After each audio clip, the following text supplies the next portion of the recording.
ناظرین محفل پردہ نشین ماں اور بہنوں، السلام علیکم ورحمۃ اللہ وبرکاتہ۔ انتہائی احترام و عقیدت کے ساتھ اپنی اور ساری کائنات کی مرکز عقیدت انیس بے کساں چارہ ساز درد مندہ، ہم غریبوں کے غمگسار، ہم فقیروں کی ثروت، شہر یار ارم، تاجدار حرم، نوبہار شفاعت، شب اسرا کے دولہا، نوشے بزم جنت، دانائے سبل، مولائے کل ختم الرسل، خسرہ خوباں، سیاح لامکاں، وجہ کل فکاں، در اللہ المکنون، سر اللہ المخزون، عالم ما کانا وما یکون، آب و گل انبیاء، جان و دل اصفیاء، مطلع ہر سعادت، مقطع ہر سیادت، خلاصہ کائنات، فخر موجودات، حضور احمد مجتبی محمد مصطفیٰ، ارواحنا فدا صلی اللہ تعالی علیہ وآلہ وصحبہ وبارک وسلم کی بارگاہ بے کس پناہ میں جس طریقے سے پڑھاؤں سب مل کر میرے ساتھ پڑھیں۔ الصلاۃ والسلام علیک یا رسول اللہ، الصلاۃ والسلام علیک یا نبی اللہ، الصلاۃ والسلام علیک یا حبیب اللہ، وعلی آلک واصحابک یا نور اللہ، صلی اللہ تعالی علیہ وسلم۔ بندہ ملنے کو قریب حضرت قادر گیا، بندہ ملنے کو قریب حضرت قادر گیا، لمعے باطن میں گمنے جلوے ظاہر گیا، واسطہ پیارے کا ایسا ہو کہ جو سنی مرے، یوں نہ فرمائے تیرے شاہد کہ وہ فاجر گیا، عرش پر دھومے مچے وہ مومن صالح ملا، فرش کے ماتم اٹھے وہ طیب و طاہر گیا، اور کیوں جناب ابو ہریرہ تھا وہ کیسا جام شیر، جس سے 70 صاحبوں کا دودھ سے منہ پھر گیا، اور ٹھوکرے کھاتے پھروگے ان کے در پہ پڑ رہو، ٹھوکرے کھاتے پھروگے ان کے در پہ پڑ رہو، قافلہ تو اے رضا اول گیا آخر گیا۔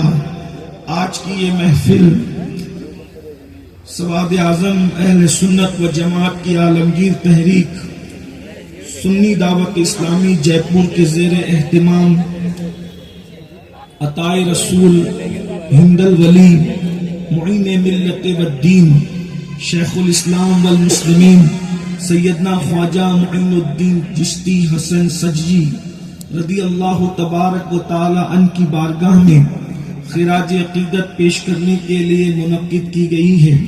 اللہ تبارک و تعالی میری آپ اور آپ سب کی حاضری کو قبولیت کا شرف عطا فرمائے۔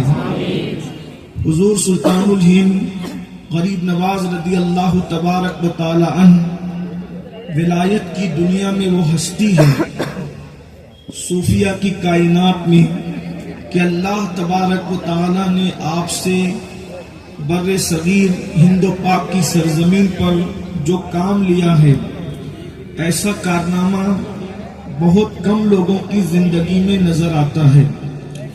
کبھی کبھی کسی کا کام اتنا بڑا ہو جاتا ہے کہ لوگ اس کے کام کی بڑائی میں شک کرنے لگتے ہیں۔ ہند الولی حضور غریب نواز کا جو سب سے بڑا کارنامہ ہے، وہ 90 لاکھ منکرین کو آپ نے ایمان کی دولت عطا فرمائی۔ یہاں پر اہل ظاہر کو شک ہونے لگا کہ آخر 90 لاکھ منکرین کس طریقے سے موحد ہو سکتے ہیں اور کس طریقے سے مومن ہو سکتے ہیں۔ کچھ تھوڑی سی کوشش آپ سمجھنے کی کریں تو بات سمجھ میں آئے گی۔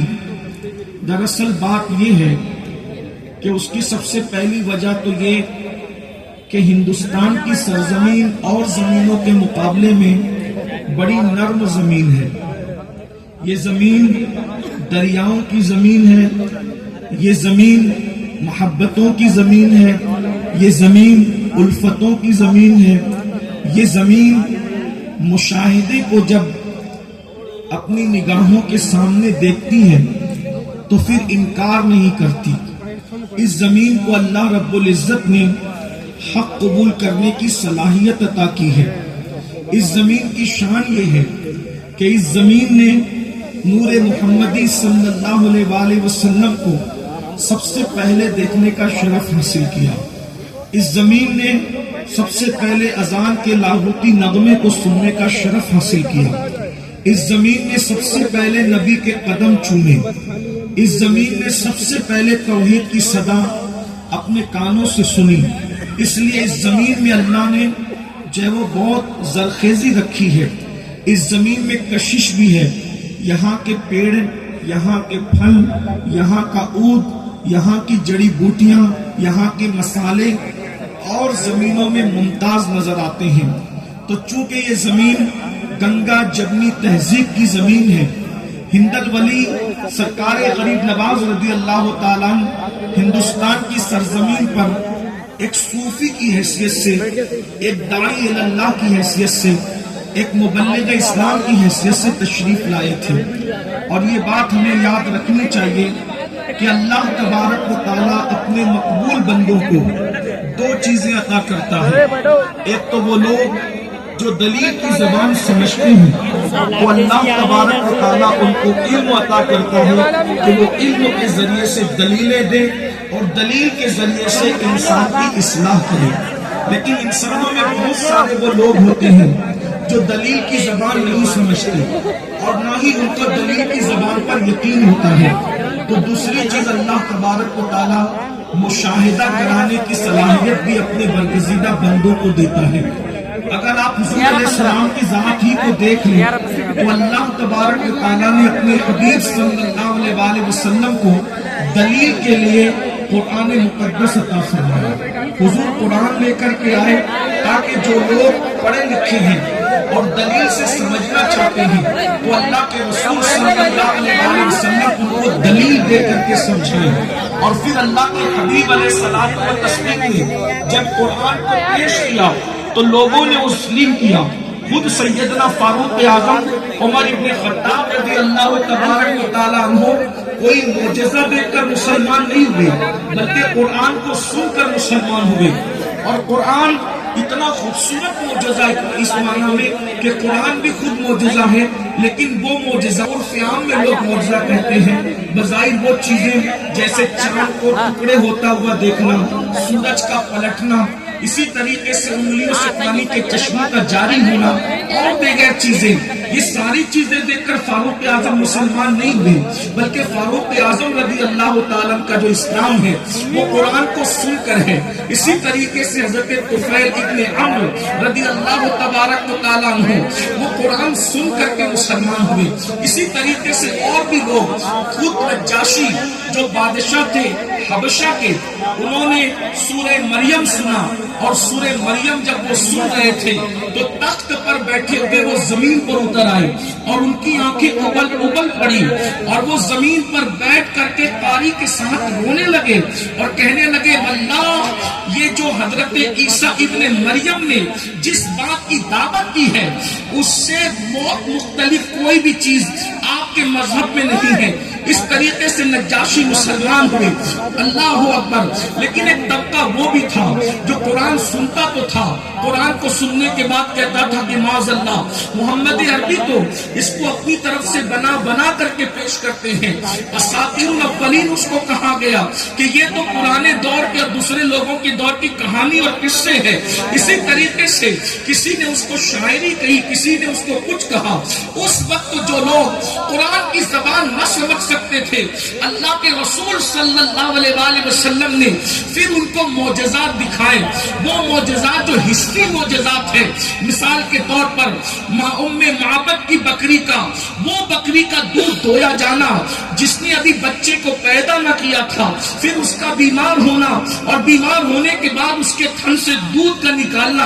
اسی طریقے سے کنکریوں کو کلمہ پڑھانا. اسی طریقے سے جابر کے بچوں کو زندگی عطا کرنا. اسی طریقے طریقے سے بکری کو زندہ کرنا، اسی طرح سے پیڑوں کو چلا کر اپنے پاس بلانا، پھر پیڑوں کو ان کی جگہ واپس کر دینا، یہ اللہ کے رسول علیہ السلام کے وہ معجزات ہیں پھر جن کو دیکھ کر لوگوں نے اسلام قبول کیا۔ لیکن اللہ اکبر، جب صوفیاء کرام کا دور آیا، پھر صوفیہ کیا ہے؟ یاد رکھیے، تصوف کے بارے میں یہ غلط فہمی ہے کہ یہ الہاد ہے، بے دینی ہے، زندیقیت ہے اور یہ کوئی الگ سی کوئی چیز ہے۔ یاد رکھیے، تصوف کا ذکر حدیث جبریل میں موجود ہے۔ حدیث جبریل کے 3 حصے ہیں اور اس کا آخری حصہ میں نے تلاوت کیا ہے۔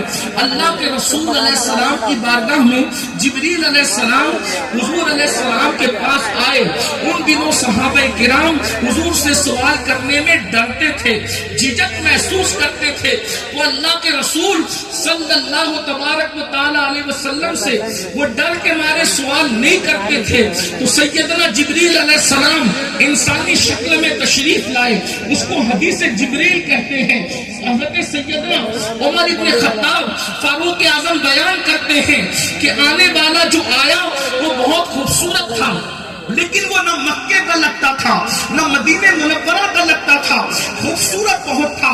اس کے چہرے سے اور اس کے لباس سے سفر کے آثار نظر نہیں آتے تھے۔ اس کی داڑھی میں تراش بہت خوبصورت تھی، کپڑے بالکل چمکتے اور اجلے ہوئے تھے۔ وہ آیا اور آ کر کے 2 زانو حضور علیہ السلام کے گھٹنوں سے گھٹنے لگا کر اتنے قریب بیٹھ گیا، حالانکہ اتنے قریب کوئی نہیں بیٹھتا تھا۔ میں حدیث کو آگے بڑھانے سے پہلے آپ سے عرض کرنا چاہتا ہوں، کہاں ہے وہ فکر رکھنے والے کہ نبی ہماری طرح انسان ہے؟ جہاں جبریل بھی 2 زانو ہو کر کے بیٹھتے ہیں، وہ مصطفیٰ جان رحمت کا دربار ہے۔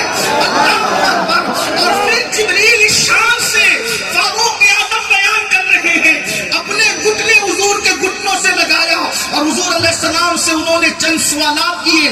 آخری سوال سے پہلے والا سوال یہ تھا، مل احسان یا رسول اللہ، حضور احسان کیا ہے؟ یہ احسان ہی کی تشریح کو تصوف کہتے ہیں۔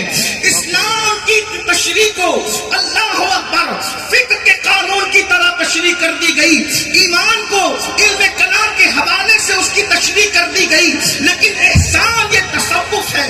اس لیے کہ اسلام اور ایمان کا سوال تو پوچھ لیا گیا، اب یہ احسان کیا ہے؟ یہ تیسرا سوال تھا۔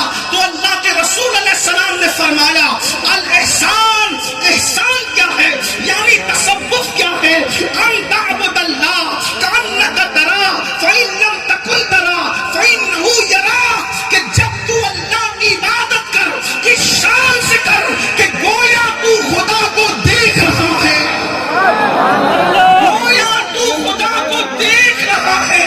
جب صوفی عارف کامل کی منزل پر پہنچتا ہے تو کأنک کی قید بھی ختم ہو جاتی ہے اور حجابات اٹھتے ہیں اور وہ حالت نماز یا عبادت میں رب کا مشاہدہ کر لیا کرتا ہے۔ حضور غریب نواز رضی اللہ تعالیٰ عنہ فرماتے ہیں، عارف کا سب سے کم درجہ، یہ عارف کا یعنی صوفی کا سب سے کم درجہ یہ ہے کہ وہ ایک قدم میں عرش پر پہنچتا ہے، ایک قدم میں عرش پر پہنچتا ہے اور حجاب عظمت اور حجاب اکبر تک اس کی رسائی ہوتی ہے اور وہ دوسرے قدم میں اپنے مقام پر آ جاتا ہے۔ یہ عارف کا فرماتے ہیں، عارف کا سب سے کم درجہ یہ ہے، اور جب عارف کامل ہو جاتا ہے، جب کم درجہ یہ ہے کہ ایک قدم میں عرش پر پہنچتا ہے، یہ کم درجہ ہے۔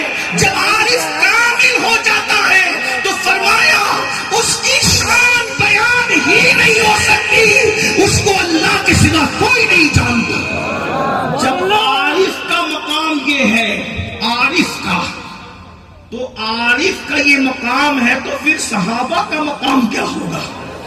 اور جب شان صحابیت یہ ہے تو پھر شان مصطفیٰ کیا ہوگا؟ لوگ اگر کہتے ہیں کہ ہم چشتی صابری ہیں، سہارنپور کے ارد گرد کے لوگ اپنے آپ کو چشتی صابری کہتے ہیں، میں نے کہا چشتیت تو غریب نواز کے عقیدے کے بغیر ہے ہی نہیں۔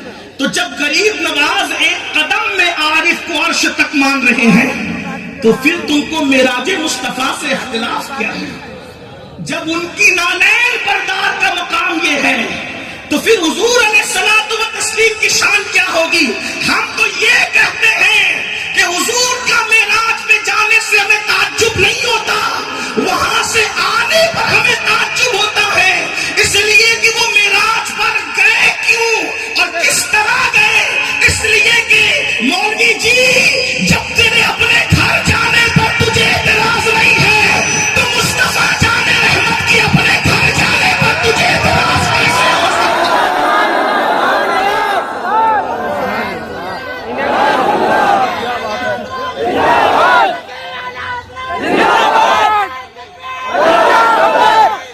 ابھی جب معراج کا مہینہ شروع ہو گیا ہے، جیسے ہی معراج کی باتیں ہوگی تو پھر باتیں ہونے لگی، کیسے گئے کیسے گئے؟ میں نے کہا جب تیرے گھر جانے پر تجھے اعتراض نہیں، حضور تو اپنے گھر گئے ہیں نا، گھر گئے ہیں، میرے امام کہتے ہیں اور بڑے مزے میں کہتے ہیں، وہی لامکا کے مکین ہوئے، سر عرش تخت نشین ہوئے، یہ نبی ہے جن کے یہ مقام خدا ہے جس کا مقام ہے۔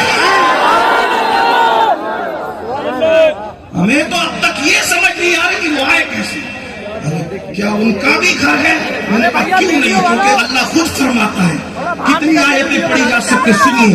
وہ پہلی بات، انسان جہاں سے آتا ہے وہی اس کا مکان ہوتا ہے۔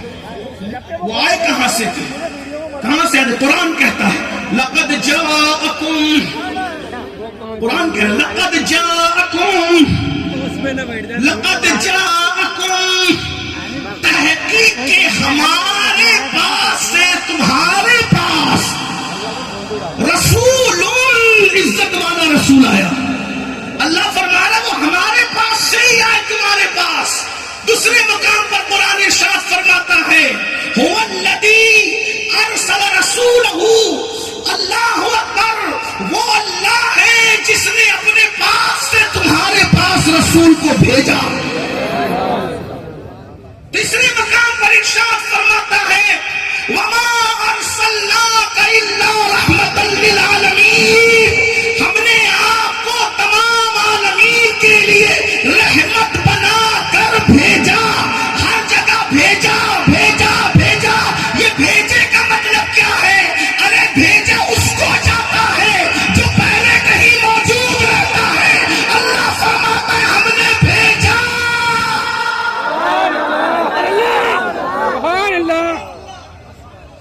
حضرت آدم کے لیے نہیں کہا، حضرت موسیٰ کے لیے نہیں کہا، حضرت داؤد کے لیے بھیجنے کی بات نہیں کی، بھیجنے کی بات نہیں کی۔ جب حضرت آدم کی بات آئی تو کیا کہا؟ انی جاعل فی الارض خلیفہ، ہم زمین پر اپنا خلیفہ بنانے والے ہیں، زمین پر اپنا خلیفہ بنانے والے ہیں۔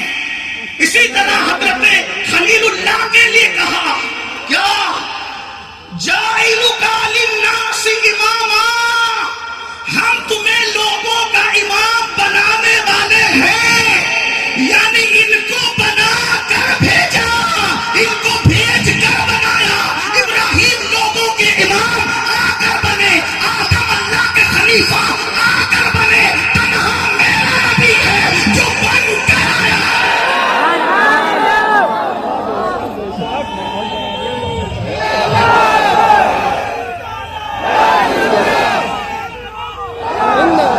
حضور خود فرماتے انی بعثت معلما، میں معلم بن کر آیا ہوں۔ بن کر، کہیں تو بنایا جا رہا تھا، اب ہم نہیں کہتے تم ہی کہہ دو کہ جہاں سے آئے اس کا پتہ تم ہی بتا دو، اس لیے کہ علم کا غرور تو آپ کو بھی ہے۔ آپ کے یہاں تو قاسم العلوم والخیرات نہیں مانتے، نبی کو قاسم نعمت نہیں مانتے، اپنے مولوی کو قاسم العلوم بھی مانتے ہیں، والخیرات بھی مانتے ہیں۔ اور الخیرات والخیرات والے ذرا غور سے سنو، اللہ اکبر بتاؤ پھر یہ آئے کہاں سے؟ تو ماننا پڑے گا اللہ خود کہہ رہا ہے، اللہ پاک ارشاد فرما رہا ہے ہم نے اپنے اپنے پاس سے بھیجا، اپنے پاس سے بھیجا، اپنے پاس سے بھیجا۔ اب آپ مجھے بتائیں تو بہرحال سرکار غریب نواز یہ فرما رہے، کیا فرما رہے ہیں کہ عارف کا سب سے کم درجہ یہ ہوتا ہے کہ وہ ایک قدم میں عرش پر جاتا ہے، حجاب عظمت کی طرف جاتا ہے، یہ کم درجے کا عارف ہے۔ اور جو عارف کامل ہے اس کا تو بیان ہی نہیں ہے۔ اللہ اکبر۔ اور یہ بات یاد رکھنا، آدمی عارف بنتا کب ہے؟ جب اس کو اللہ کی پہچان ہوتی۔ اسی لیے اوروں کو عارف بننے کے لیے غاروں میں، مسجدوں میں، خانقاہوں میں حق ہو کی صدا کرنی پڑی۔ 70-80 سالوں میں جس مقام پر حق ہو کہنے والے پہنچے، یہ حضور کی نگاہ کا فیض تھا کہ میرے آقا نے صحابہ کو ایک نظر ڈال کر ان کو اس مقام پر پہنچا دیا۔ لوگ کہتے ہیں کہ ولی خانقاہ بناتے تو صحابہ نے کیوں خانقاہ نہیں بنائی؟ میں نے کہا اس لیے نہیں بنائی کہ اوروں کو دل صاف کرنے کی ضرورت تھی عبادت سے، اور صحابہ کو عبادت سے دل صاف کرنے کی ضرورت نہیں تھی۔ ان کے لیے رسول اللہ کی نگاہ ہی کافی تھی۔ نگاہ مصطفیٰ نے ان کو ایسا عارف کامل بنایا۔ اور یاد رکھنا، حضور کا ہر صحابی عارف کامل ہے۔ اور کیسا عارف کامل ہے کہ حضرت اسید ابن حضیر کہتے ہیں کہ ایک مرتبہ میں قرآن مقدس کی تلاوت کر رہا تھا اور میرا بچہ قریب سو رہا تھا اور میرا گھوڑا وہاں پہ بندھا ہوا تھا۔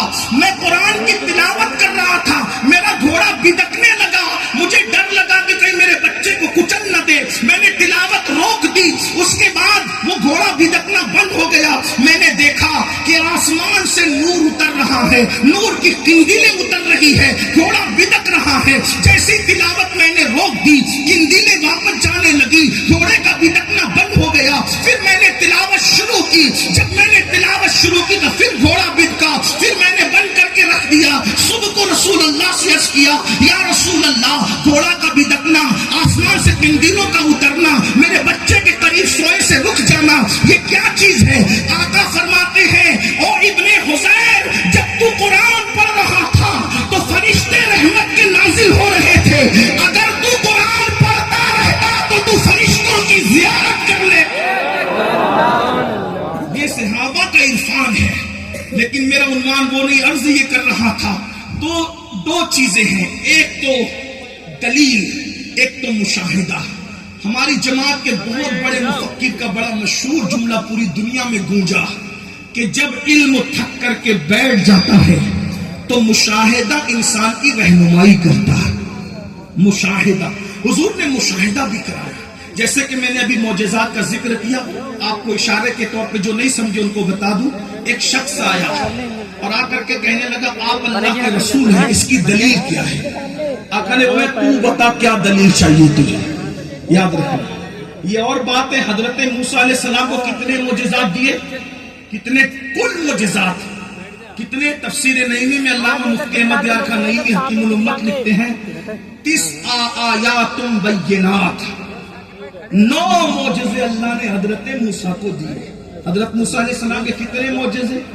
9 معجزے، 9 معجزے، ٹھیک، اللہ نے اتنے دیے۔ اور حضور کے لیے، حضور کے لیے یہ تھا کہ آپ سے جو مطالبہ کیا جائے اور آپ چاہیں تو پورا کریں۔ حضور نے اس شخص سے کہا، تو کہتا ہے کہ میں نبی ہوں، کیا دیکھنا کیا چاہتا ہے یہ بتا۔ اس نے کہا، وہ جو 2 درخت ہیں نا، ان درختوں کو آپ اپنے پاس بلائیں، اگر آپ درختوں کو اپنے پاس بلا لیں میں آپ کو نبی مان لوں گا۔ حضور نے فرمایا، تو خود جا اور جا کر ان سے کہنا کہ تجھے اللہ کے رسول بلاتے ہیں۔ ماشاءاللہ، جے پور والوں کا جواب نہیں، مولانا ضیاء الدین کے پڑوس میں رہنے کا اثر تو ہے ہی آپ پر، لیکن آگے والوں کی ذمہ داری بھی ہے، لیکن پیچھے والے بھی سن رہے، اس کا احساس بھی مجھے ہونا چاہیے۔ آقا نے بنا، تو خود جا اور جا کر اس سے کہنا تجھے اللہ کے رسول بلاتے ہیں۔ راوی بیان کرتا ہے کہ جب درخت کو اس نے کہا، کہنے والے نے کہ تجھے اللہ کے رسول بلاتے ہیں، حضور نے نہیں بلایا، پیغام بھیجا کہ جا کے کہنا تجھے اللہ کے رسول بلاتے ہیں، تو وہ درخت آگے کو ہٹا، پیچھے کو ہٹا، دائیں کو ہٹا،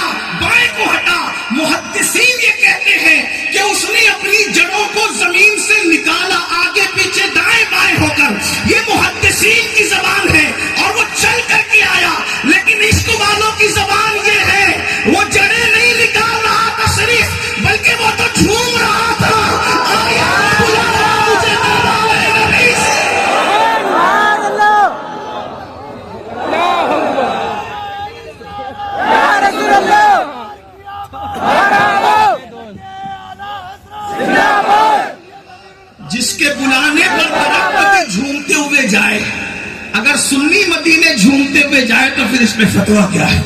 اور میں تو کہتا ہوں یہ نصیب کی بات ہے. ارے جھومنے والے تو یہاں جھوم رہے ہیں ان کے نام پہ. ہم تو وہ مسلک عشق و محبت رکھتے ہیں، بار سے زیادہ باریک، تلوار سے زیادہ تیز، پل صراط سے بھی ہم سیدھے سیدھے نہیں گزریں گے، بلکہ ہم تو وہاں بھی جھومتے ہوئے گزریں گے. پل سے آواز نکالتے گزریے کہ ہے رب سلیم سنائے.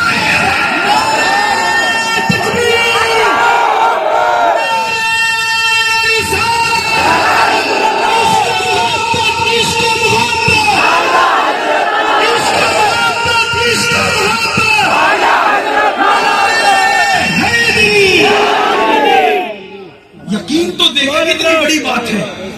پل سے وجد کرتے، لیکن وجد کرنے کی وجہ فتاوی رضویہ لکھنا نہیں ہے، وجد کرنے کی وجہ ہدایت بخشش نہیں ہے، وجد کرنے کی وجہ 108 علوم و فنون کی مہارت نہیں ہے، وجد کرنے کی وجہ تصوف نہیں، فقہ نہیں، امیر المومنین فی الحدیث ہونا نہیں. وجد کرنے کی وجہ کیا؟ یار کھڑے ہو کے رب سلیم سلیم کہہ رہا ہے. ارے جس کا یار سلامتی کی دعا کرے پھر اس کو گرنے کا خوف کیا ہے؟ بلکہ وہ تو عشق میں کہتے ہیں پل سے اتارو راہ گزر کو خبر نہ ہو، جبریل پر بچھائے کہ پر کو خبر نہ ہو، کاٹا میرے جگر سے غمِ روزگار کا یوں کھینچ لیجیے کہ جگر کو خبر نہ ہو. اور فریاد امتی جو کرے حال زار میں ممکن نہیں کہ خیر بشر کو خبر نہ ہو. ان کے سوا صرف ان کے سوا صرف ان کے سوا صرف ان کے سوا رضا کوئی حامی نہیں جہاں گزرا کرے بسر پہ بدر کو خبر نہ ہو.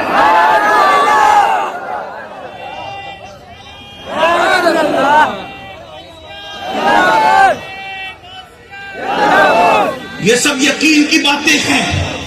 حضور شیخ الاسلام والمسلمین میرے مرشد اجازت سرکار مدنی میں کہتے ہیں یقین والے کہاں سے چلے کہاں پہنچے.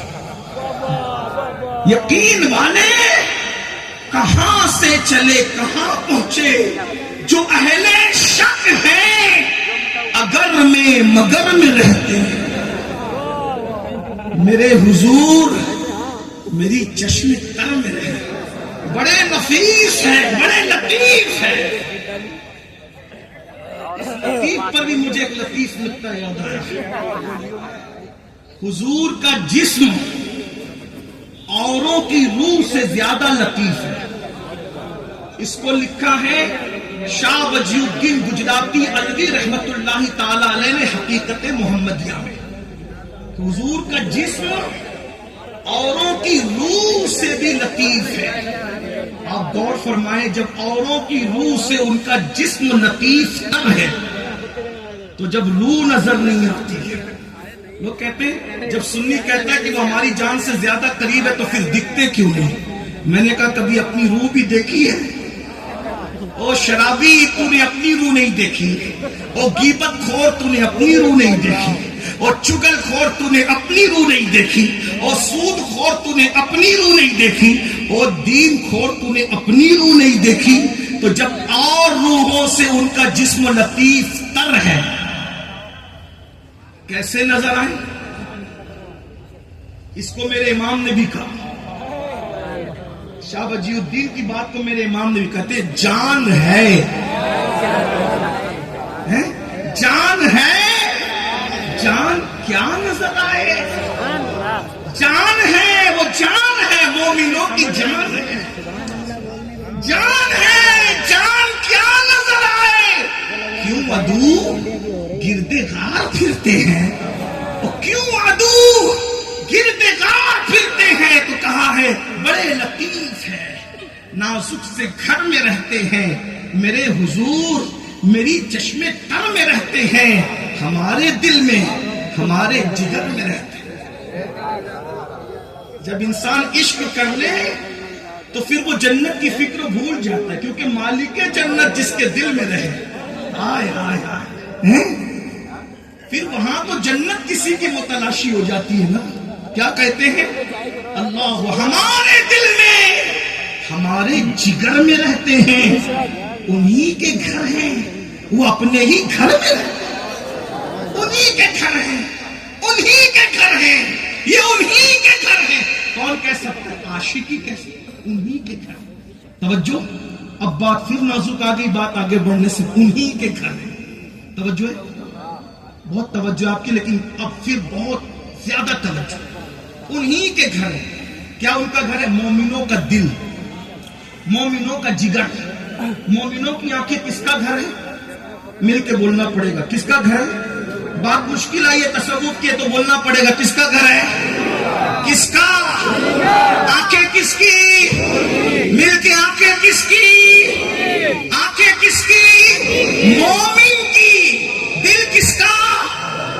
نہ میں آگے نہیں بولوں۔ آنکھیں کس کی؟ وہاں سے وہاں تک۔ آنکھیں کس کی؟ گھر کس کا؟ دل کس کا؟ گھر کس کا؟ جگر کس کا؟ دل کس کا؟ اب آپ سے پوچھتا ہوں، کسی گھر میں کچرا پڑا ہے تو کیا بلبلے باغ مدینہ کو لے جاؤ گے؟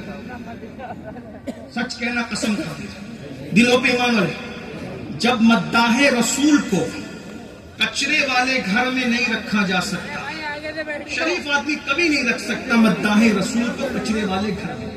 کچرا میں نے شرافت سے کہا، لیکن آپ کے لیول پہ اتر کر پھر کہتا ہوں، جس گھر میں پاخانہ پڑا ہو، کیا آپ نائب رسول کو لے جا کے وہاں بٹھا سکتے ہو؟ اگر بٹھا سکتے ہو تو ہاں کہو، سلام کروں گا۔ نہیں بٹھا سکتے ہو تو بولو پھر بات کیا ہے؟ بولو بٹھا سکتے ہو؟ مداح رسول کو کچرے والے گھر میں نہیں رکھ سکتے، نائب رسول علماء اللہ والوں کو پاخانے والے گھر میں بولے تو پھر جس دل کے اندر شراب کی محبت ہے، اس دل میں حضور کو کیسے رکھا جا سکتا ہے؟ بتاؤ بتاؤ۔ یہ گھر ان کا ضرور ہے، لیکن آپ نے گھر میں لانے کا کوئی سامان بھی کیا ہے۔ جب شراب کی محبت ہے تو پھر اس گھر میں وہ آئیں گے، اس میں حسد ہے تو اس گھر میں وہ آئیں گے، اس میں تکبر ہے تو اس گھر میں وہ آئیں گے، اس گھر میں زنا کی محبت ہے تو اس گھر میں وہ آئیں گے۔ یہ تو ان کا گھر تھا۔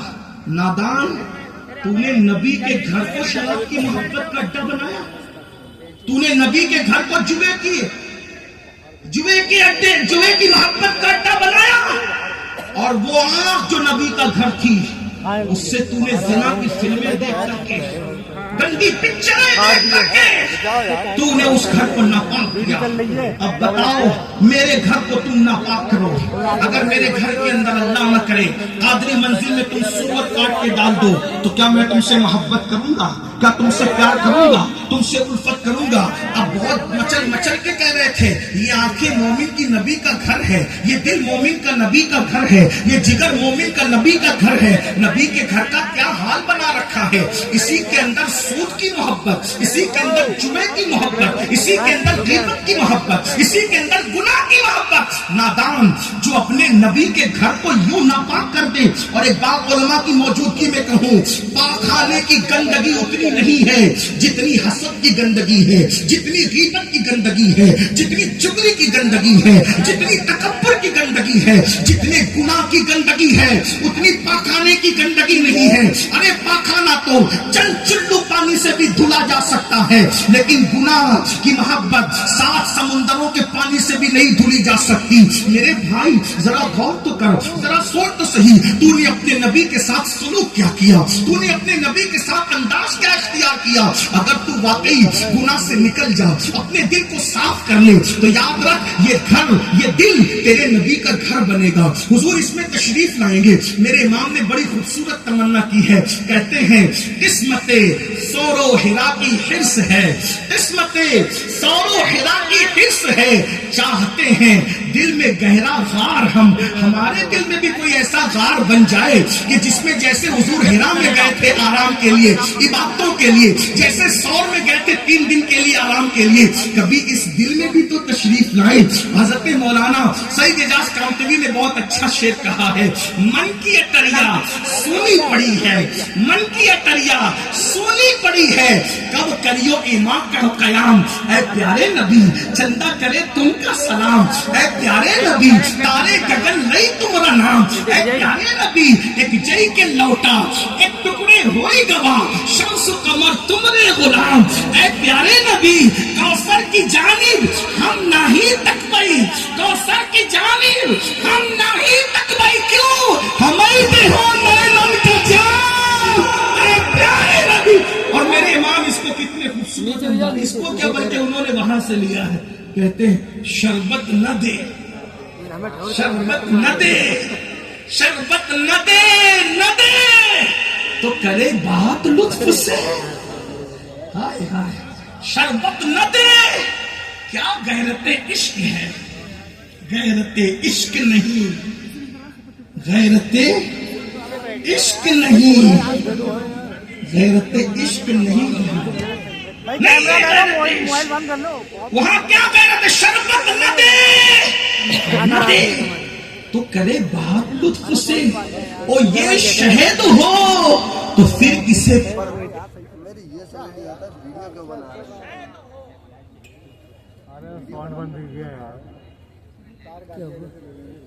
جی بار کرنے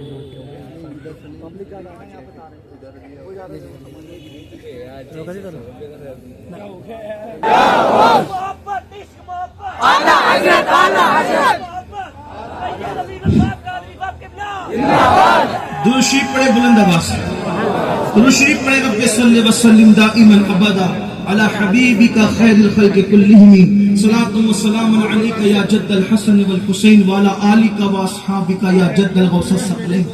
بات چل رہی تھی، دور نکل گئی، درخت آگے ہلا پیچھے ہلا دائیں ہلا بائیں، اور اپنی جڑوں کو اکھاڑ کر حضور کے پاس حضور کو سلام کے۔ میرے امام کہتے ہیں اپنے مولا کی ہے بشان عظیم، جانور بھی کریں جن کی تعظیم، سنگ کرتے ہیں ادب سے تسلیم، پیڑ سجدے میں گرا کرتے ہیں۔ پھر اس نے حضور کو سلام کیا، سرکار نے سلام قبول کیا، وہ بندہ ایمان لے آیا۔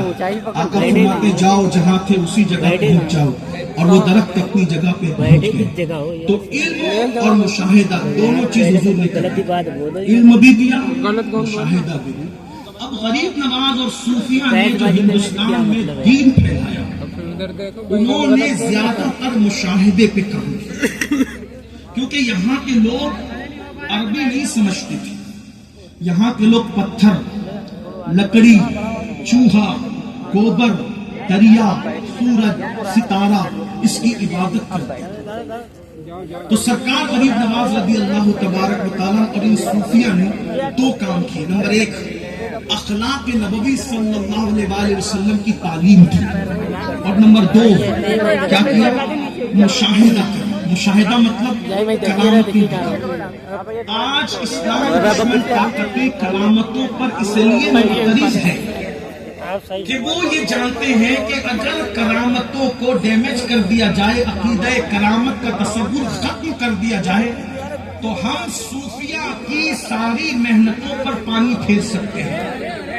اور وہ یہ کہتے ہیں کہ جب غریب نواز نے کرامت دکھائی تو تم کیوں نہیں دکھاتے؟ ہم نے کہا یہ دعویٰ ہے کس کو کہ ہم غریب نواز کی طرح ہیں؟ یہ دعویٰ ہے کس کو کہ ہم محبوب الہی کی طرح ہیں؟ دعویٰ ہے کس کو کہ ہم غوث اعظم کی طرح ہیں؟ ہمارا تو یہ عقیدہ ہے کہ ہم تو اپنے علماء کی طرح بھی نہیں ہیں۔ ہمارا تو یہ نظریہ ہے ہماری عوام کا، ہمارے علماء کہتے ہیں ہم اولیاء کی طرح نہیں ہیں، اور اولیاء کہتے ہیں ہم اپنے مرشدوں کی طرح نہیں ہیں۔ تو یہ مطالبہ کرنا کہ اس وقت کرامت ظاہر ہوئی ابھی کیوں نہیں ہوتی؟ بات یہ ہے کرامت کا ذکر کہتے کہیں نہیں، میں نے کہا کرامت کا ذکر تو قرآن میں بھی ہے، حدیث میں بھی ہے۔ کرامت کیسے حدیث میں اور قرآن میں آپ کو بتاتا ہوں۔ خود آپ قرآن اٹھا کر کے دیکھیں، حضرت سیدنا زکریا علیہ السلام جب سیدہ مریم کے حجرے میں آئے تو وہاں بغیر موسم کے پھل رکھے ہوئے تھے، بن موسم کے پھل۔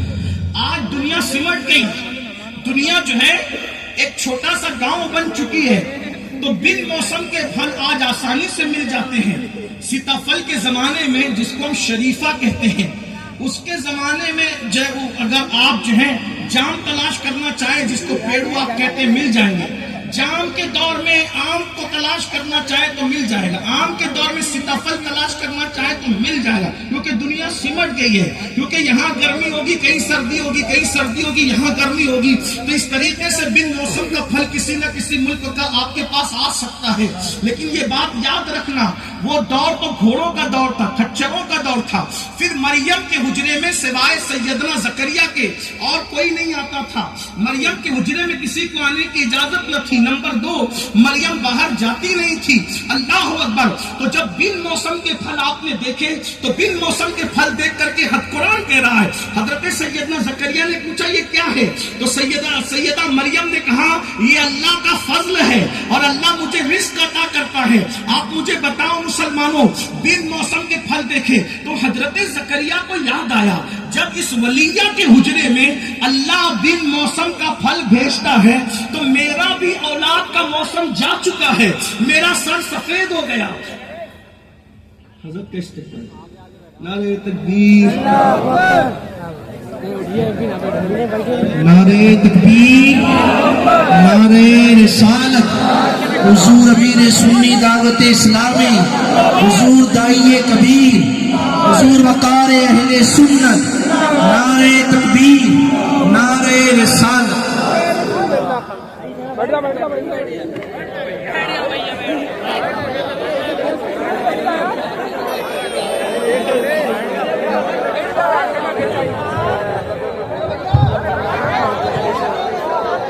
درود شریف پڑھنے سب مل کے بلند آواز سے، اللہ رب محمد صلی اللہ علیہ وسلم، نحن عباد محمد صلی اللہ علیہ وسلم، وعلی ظہیر وآلہ بدر بنور وکرما، صلاۃ و سلام علیک یا جد الحسن والحسین۔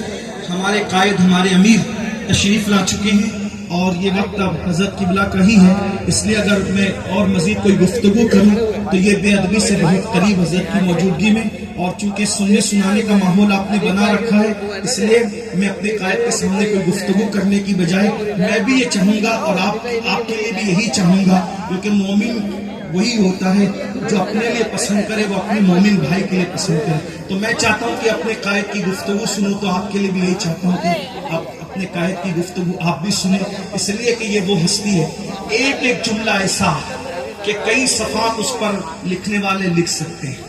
اسی لیے ہم لوگ اکثر کوشش کرتے ہیں کہ حضرت کے پاس بیٹھ کر کچھ سیکھ لیں۔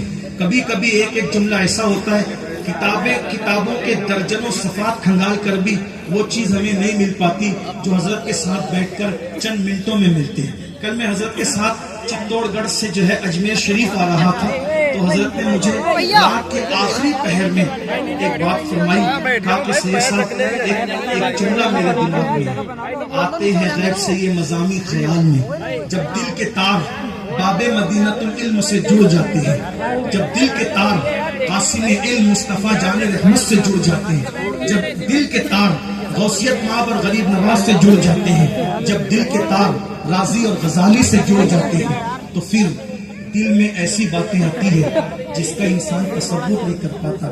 تو حضرت نے ایک جملہ بیان کیا جس سے دل دماغ کے 14 طبق روشن ہوتا۔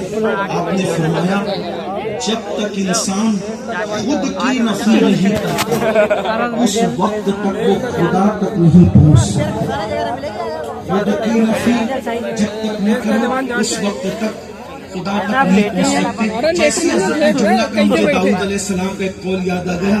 ایک دن داؤد علیہ السلام نے اللہ سے اس کیا، مولا تو مجھے اپنا بنا لے، حالانکہ وہ تو تھے ہی بہت مقرب، لیکن عاجزی کی، تو مجھے اپنا بنا لے، تو مجھے اپنا بنا لے۔ اللہ نے فرمایا یہ مجھے نکال دے پھر تو میرا ہی ہے، یہ مجھے نکال دے تو میرا ہی ہے۔ اور اقبال نے بہت خوبصورت بات کہی تھی کہ مٹا دے اپنی ہستی کو اگر کچھ مرتبہ چاہے کہ دانا خاک میں مل کر گل و گلزار بنتا ہے۔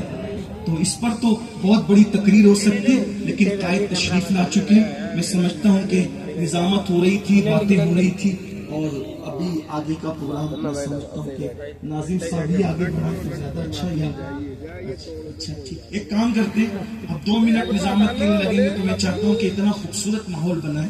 ایسے خوبصورت ماحول میں ایسی خوبصورت ہستی کی ضرورت ہے جو خوبصورت باتیں پیش کر کے ہماری زندگی کو بھی خوبصورت بنائے۔ تو آئیے اس خوبصورت ہستی کا استقبال خوبصورت محفل میں خوبصورت گفتگو کے حوالے سے خوبصورت زندگی کی تلاش میں خوبصورت ہی شعر سے حضرت کو آواز دیتے ہیں۔ اٹھا دو پردہ، دکھا دو چہرہ کہ نور باری حجاب میں، حضور کے لیے کہا میرے امام نے، اٹھا دو پردہ دکھا دو چہرہ کہ نور باری حجاب میں ہے، زمانہ تاریک ہو رہا ہے کہ مہر کب سے نقاب میں ہے، نہیں وہ میٹھی نگاہ والا خدا کی رحمت ہے جلوہ فرما، غضب سے ان کے خدا بچائے جلال باری عتاب میں ہے، کریم ایسا ملا کہ جس کے کھلے ہیں ہاتھ اور بھرے خزانے، کریم ایسا ملا کہ جس کے کھلے ہیں ہاتھ اور بھرے خزانے، بتاؤ اے مفلسو کہ پھر کیوں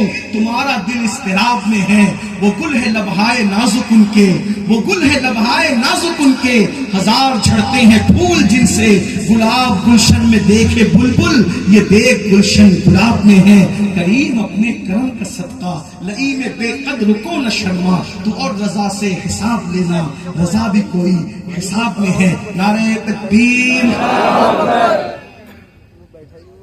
نعرہ رسالت۔ حضرت کے خطاب سے پہلے مختصر سی ایک کلام سن لیتے ہیں حضرت کے نواسے حسن احمد سے۔